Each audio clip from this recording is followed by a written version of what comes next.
Hello and welcome. As many of you aware, my name is Warren Shute and I'm from Lexington Wealth Management. And we're just going to do a series of short videos, which we're going to call Fireside Chats, primarily to introduce you to Lewis, who's a new member of our team. Lewis joined us just over 6 months ago, and he's brought a wealth of good ideas to the firm, which we are slowly implementing. And some of the changes that we're making or improving, I thought I'd want to share with you. And I thought a video way was a great opportunity for you to both meet Lewis and for us to share with you some of the changes. So how are you, Lewis? Are you well? Yeah, very well, thank you. How are you? Very good. Yeah, very good. So viewers, please bear with us. We're not experts on camera and recording these things, but we thought it would be a fun way to share. So today is about assumptions and specifically about care fee assumptions. And we're just going to sort of share with you some of the things that we've been doing there. But Lewis, let me start beginning, I guess, is why do we need assumptions? So what do we use them in and why do we need them?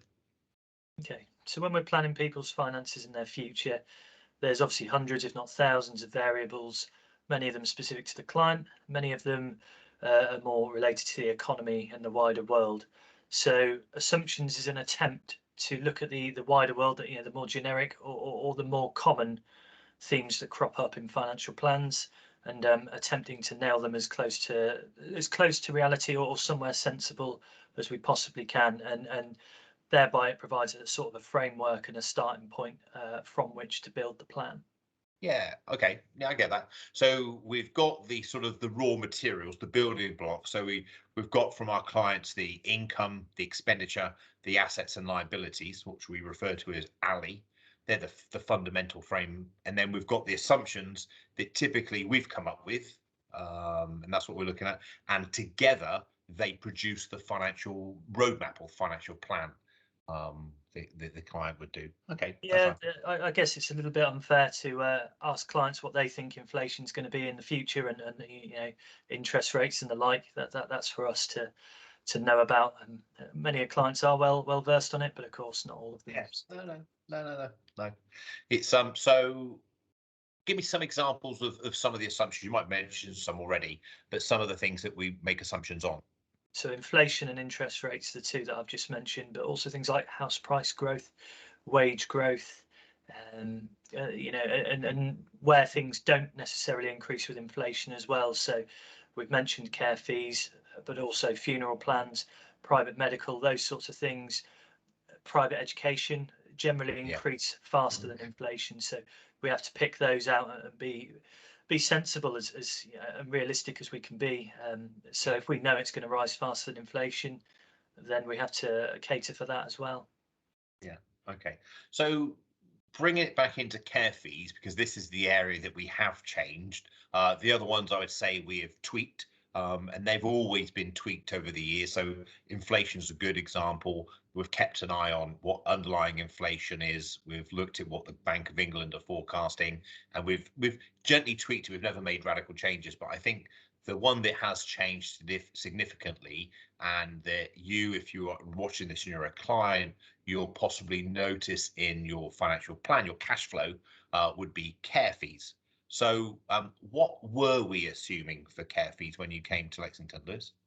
So we were assuming £4,500 per month, increasing at 4.5%, which is a reasonable assumption, because that it kind of equates to the average cost of nursing and dementia care, which is a fairly high level of care in the southwest of England, because costs vary according to your geographical location, and the southwest is fairly affluent. So we've got a fairly high level of care in a fairly affluent part of the country, increasing faster than inflation.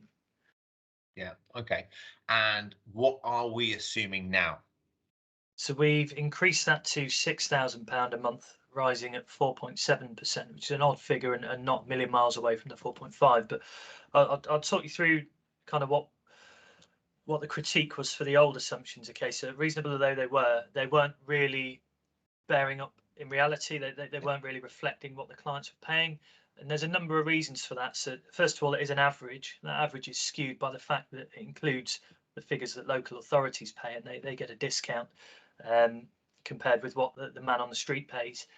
But I think the biggest reason is that average doesn't necessarily suit our clients. Our clients tend to be quite affluent, and will want generally a higher level of care, perhaps in slightly more affluent parts of the country where that care is going to be more expensive. So £6,000, it's still based on nursing and dementia. It's based on a UK average, but we've uplifted it to try and offset the skew by the local authorities, and just to reflect the fact that our clients generally want a higher standard of care.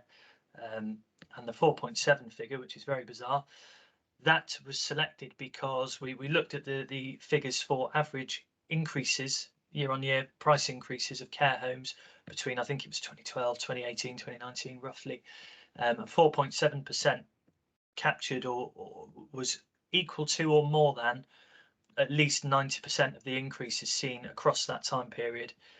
So whilst some care, and we've even seen care homes since that do increase by more than that year on year, 4.7 should capture most increases most years. Yeah, and I think, if you're listening to this thinking, goodness me, that's a high increase rate for care fees. I think it's important to know, if you look under the bonnet of, okay, if you're running a care home, what costs are increasing.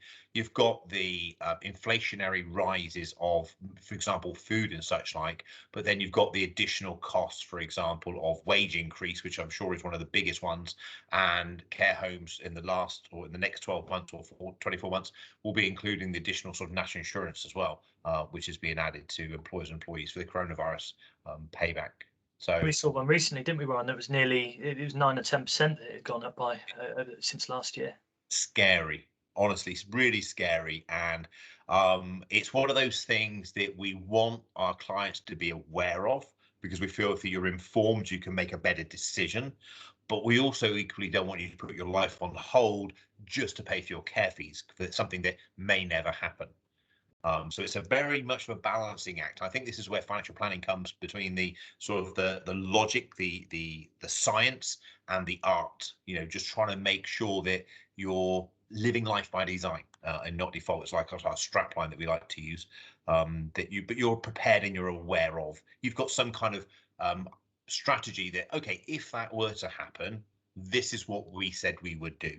And sometimes for people that is accessing pensions that you don't necessarily need right now. So you might be living off a defined benefit pension, and you've got a smaller defined contribution scheme, which we can allow to grow and appreciate over time. That can be there to fund it. Or it might be a case of downsizing your home or using equity release, or something of that nature.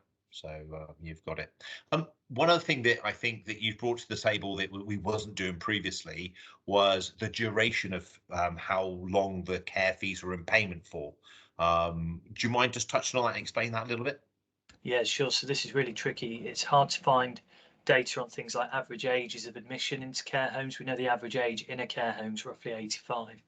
So what we could find a bit on was average stay in care home. Again, there are so many variables at play, and there are a few studies, and the ones that are available are quite aged or of limited sample size. But the best one we found had some good figures in there, and what we know is that the average has a very long tail, should we say. It's very skewed. So whilst a lot of people that go into care sadly don't stay there very long, some of them stay there for an extremely long time. So the average, I think, is 2.2 years, the average stay in the care home. Now, we assume a duration of 7 years, and that is because of the long tail. The study I referred to earlier, I think the longest resident had been in there over 20 years. Now, we went with 7 years because 95% of stays were 7 years or less. Yeah. So again, we like to be defensive with all our assumptions, don't we? Yeah. Are on the side of caution, so that if we are wrong, then it should be in the client's benefit rather than to their detriment.